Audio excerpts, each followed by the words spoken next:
And still much to be learned.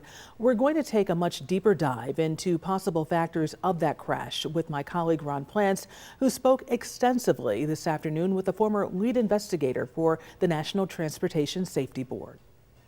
First off, this mid-air collision between a civilian commercial regional jet and a military helicopter from a nearby Army base, showing the extremely saturated airspace with aircraft traffic near Reagan National Airport right next to the Potomac River.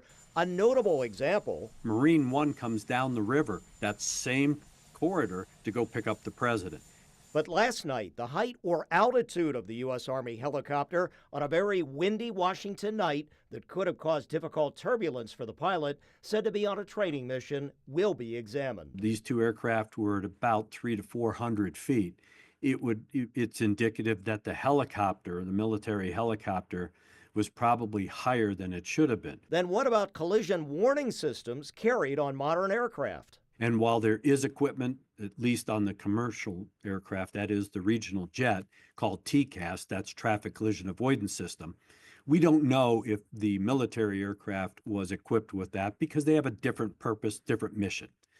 Yes, they do interact with civilian traffic, and they do interact in the national airspace system, but they're not necessarily required to have the same equipment. Finally, that crucial flight crew interaction of both aircraft with air traffic controllers who also have collision warning guidance in the control tower.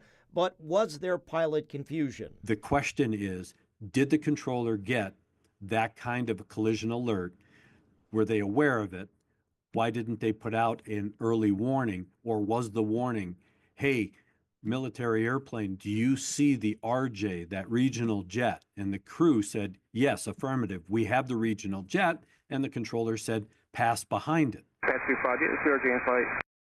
Pass 25, pass behind it, CRJ. Crash, crash, crash. This is alert 3. Crash, crash, crash. They may have mistakenly thought that the airplane that was being referenced by the controller was another airplane. There were several other airplanes in close proximity. Could have been mistaken identity. Greg Feith says the NTSB investigation could force more extensive pilot and control training, upgraded technology, or even revised Reagan Airport flight patterns. But also, in the summer of 2023, there were many close calls with jets almost colliding on runways, including at Reagan, and that prompted an intensive FAA air traffic safety conference that year of 2023. On your side, Ron Plants, Channel 2 News.